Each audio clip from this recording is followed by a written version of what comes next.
So hello friends. So last time we have seen steam power plant. So we have covered introduction, then general layout, then major components of steam power plant, then various circuits like coal and ash, then air and gas, then feed water and steam flow, then cooling water. So now we are going to see site selection and advantages and disadvantages of steam power plant.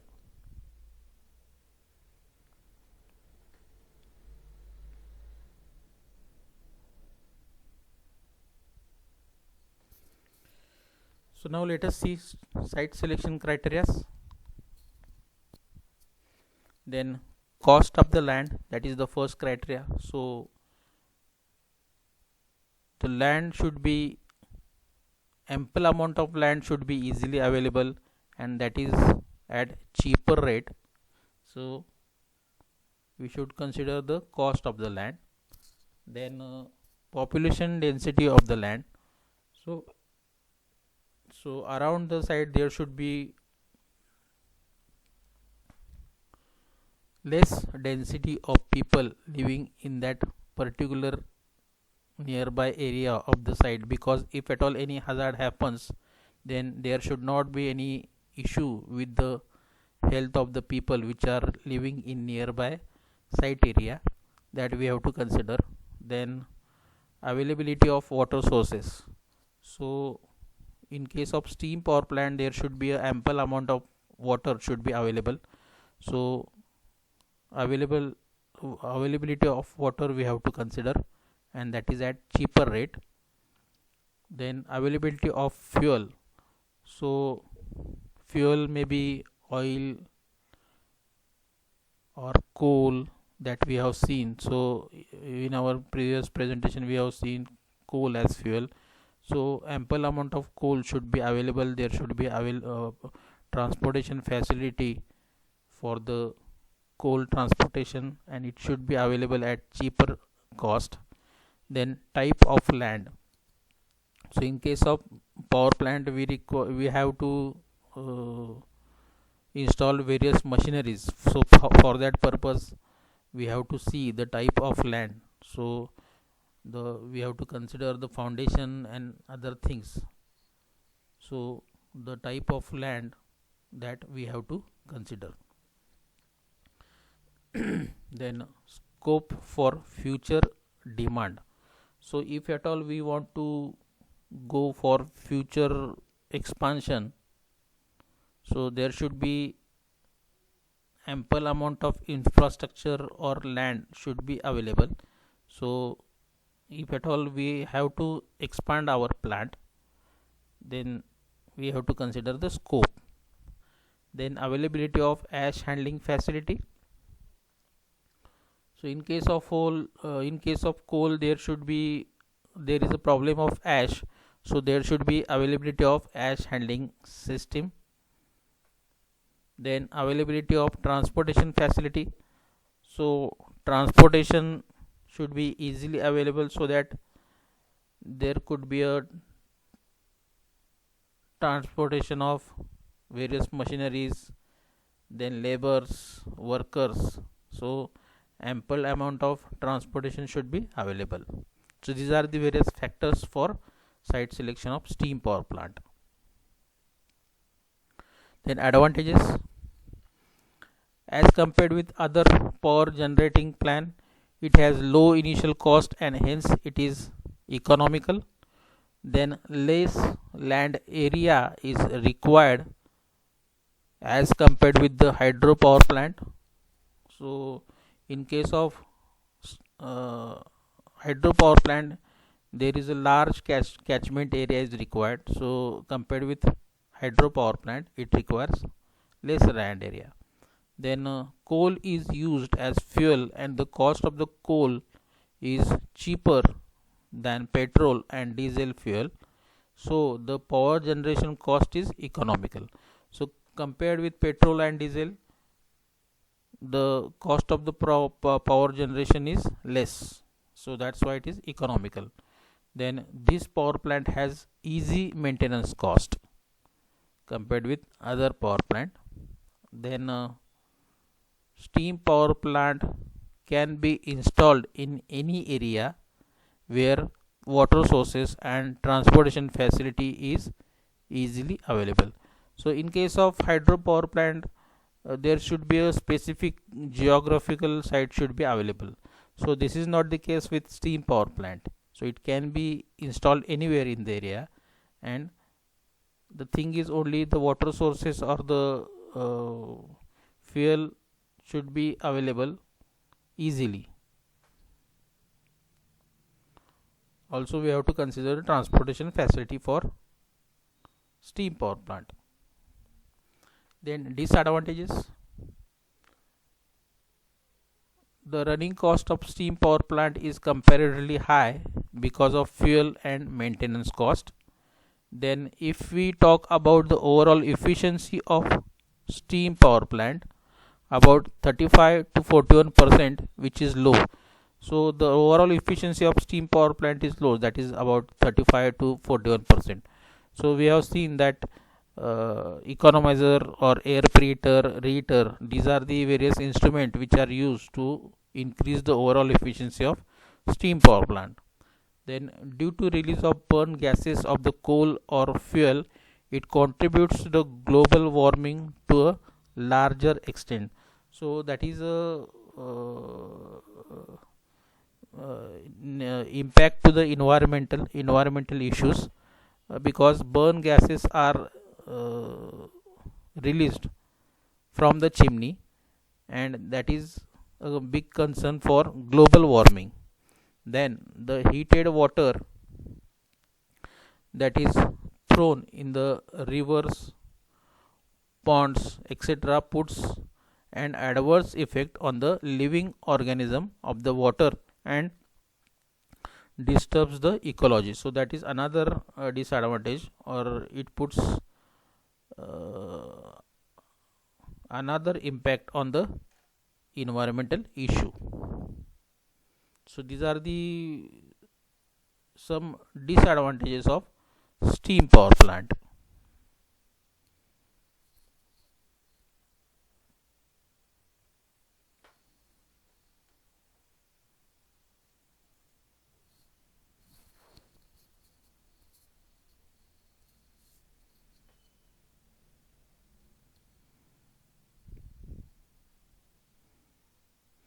Now let us see hydroelectric power plant.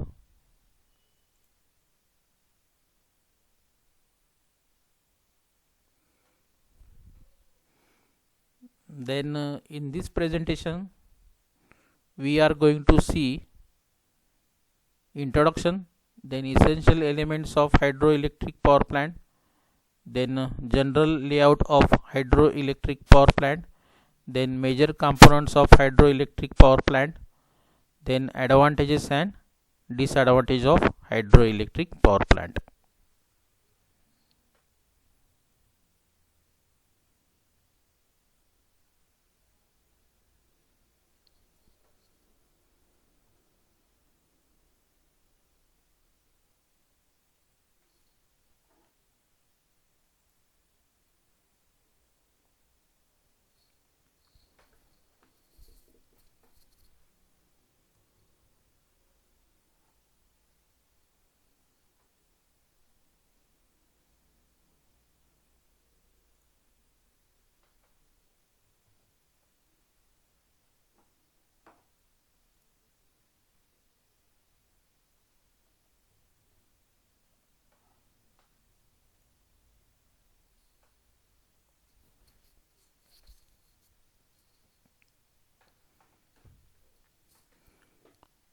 So in case of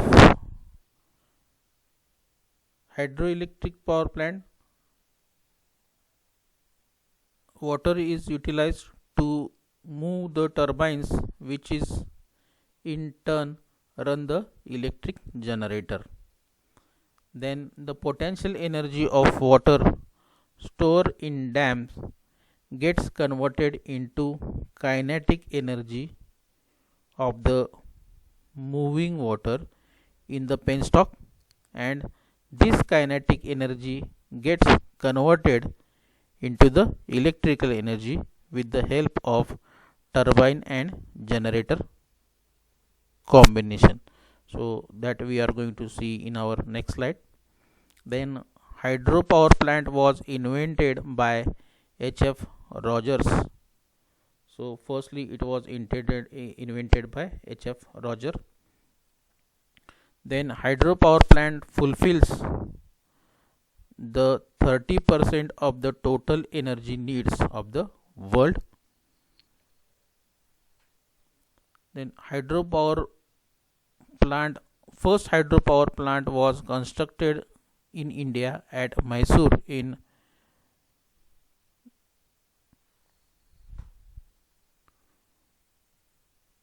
19th century, named as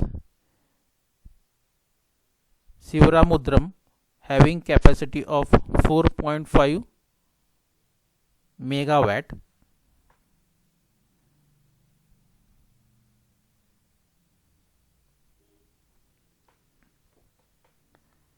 Then essential element of hydropower plant.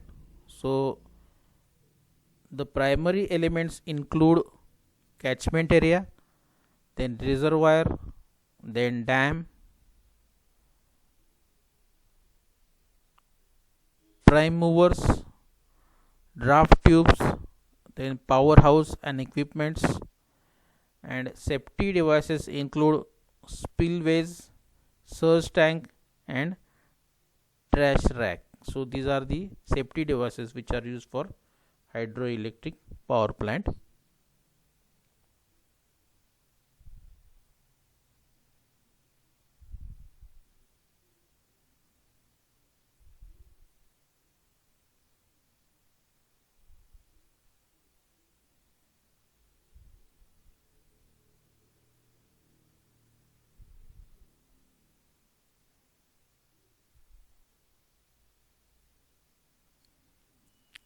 So inside a hydropower plant, so let's see various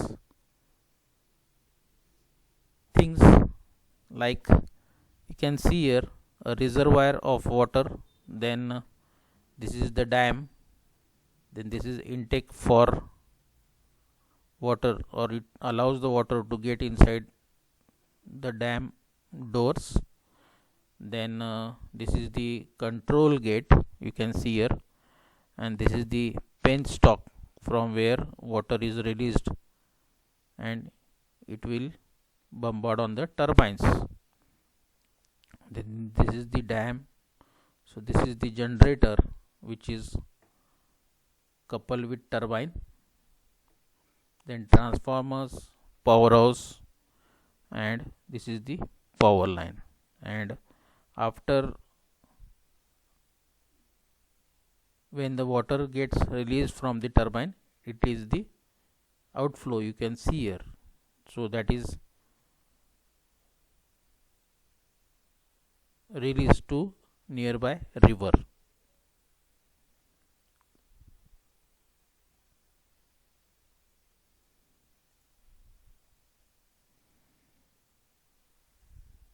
So again you can see here, this is head pond or intake of water, which is water is taken from penstock to turbine. This is the turbine coupled with generator, then this is the draft tube from where water is released to tail race, and then there you can see powerhouse, transformer, and the transmission lines which are connected to generator. This is overall construction of hydroelectric power plant, and this is the details of turbine and generator which are coupled together. So you can see here the turbine blades, and there is a water flow, so the water flow that will impart on this turbine blade, which will cause the turbine blades to rotate. Then there is wicket gate. Then in case of generator, you can see a stator, then rotor, and this is the turbine generator shaft. So generator and turbine, these are both coupled with each other.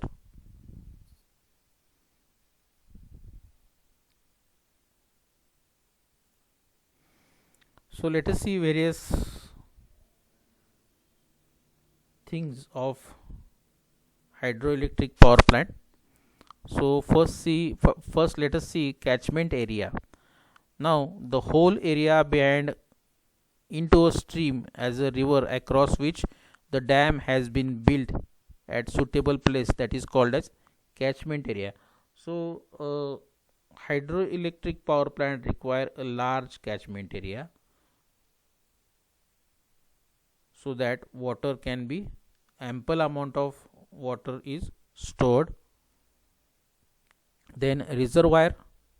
A reservoir is employed to store water which is further utilized to generate power by running the hydroelectric turbines. So we have seen in our figure reservoir. Then dam.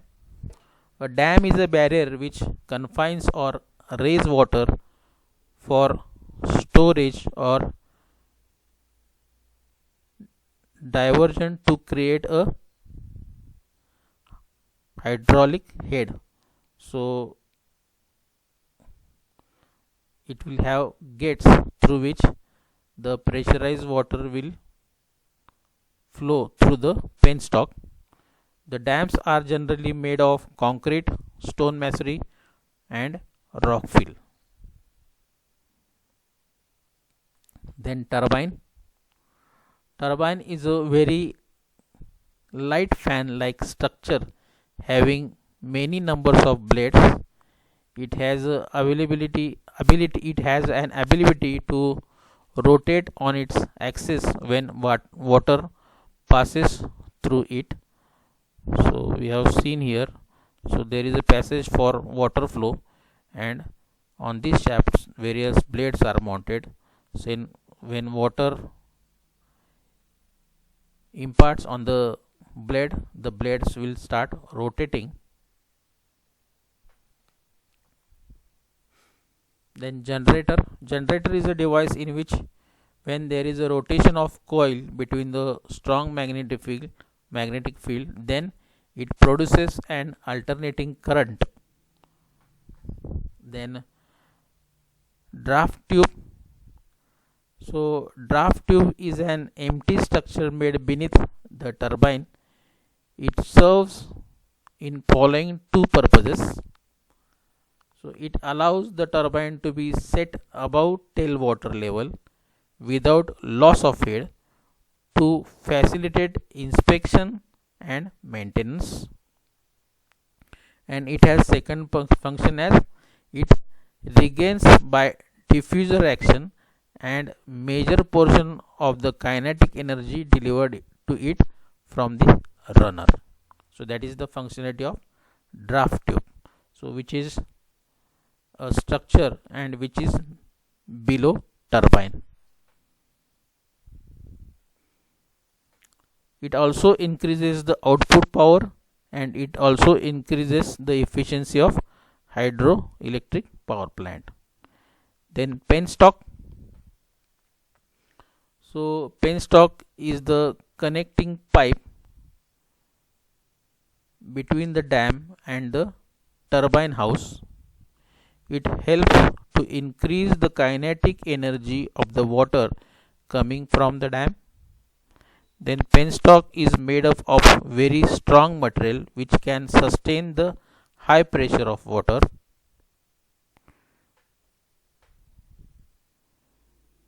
So you can see here,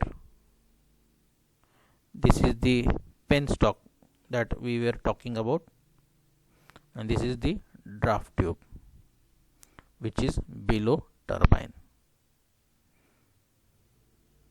So it is used for maintenance and other things.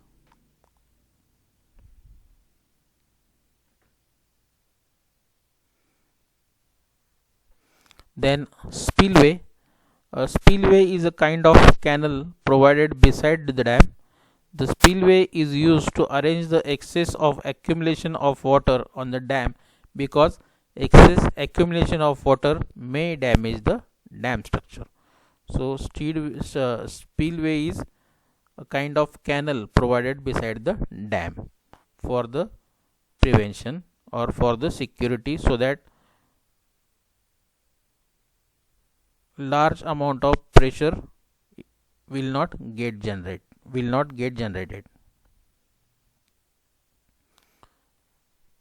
Then sludge tank. When there is a sudden close or decrease in the pressure due to control valve, then there is a backflow of water. So this creates a high pressure zone in the penstock, due to which it may burst. So due to high pressure, the penstock may burst. So this effect is known as water hammering effect. So to avoid this effect, this tank is attached to the penstock which stores water in it. This tank is used as surge tank. Now, according to generation capacity of the hydroelectric power plant, it is mainly classified into three categories, like large, small, and micro plants. Large has capacity of production of electricity more than 30 megawatts. Small between 10 to 30 megawatts, and micro, the capacity is less than 10 megawatts.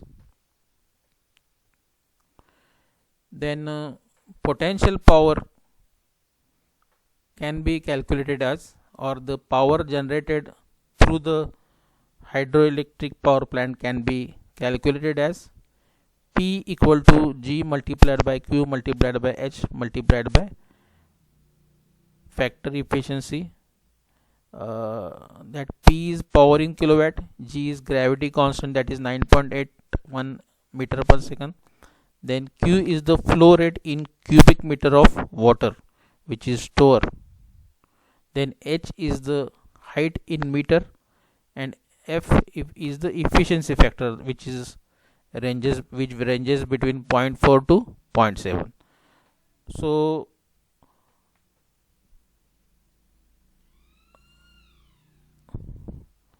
flow rate and height, these are the only two parameters that can be varied. Other parameters are constant. So our power generated through the plant is directly proportional to the flow rate and the height of the hydroelectric power plant.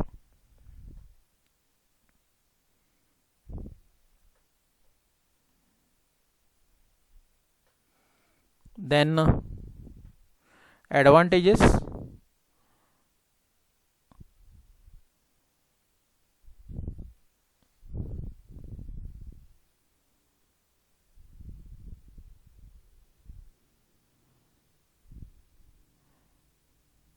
No fuel charges are required. Then less supervising staff is required. Then maintenance and operation charges are very low. Then running cost of the plant is low. The plant efficiency does not change with age, that is important. It takes few minutes to run and synchronize the plant. No fuel transportation is required, as we have seen in steam power plant. Then no ash and flue gases problem and does not pollute the atmosphere. Then these plants are used for flood control and irrigation purpose. Then long life in comparison with thermal and nuclear power plant. These are the various advantages. Disadvantages are initial cost of the plant is very high. Then it takes very long time for construction of the dam. Generally such plants are located in hilly area far away, so particular geographical location is required. Then from load center they require long transmission lines, and losses in them will be more. Since long transmission lines are required, there will be losses in the electricity. Then power generation by hydropower plant is only dependent on the natural phenomena of rain. Therefore, at the time of drought or summer session, the hydropower plant will not work. So this was about hydroelectric power plant.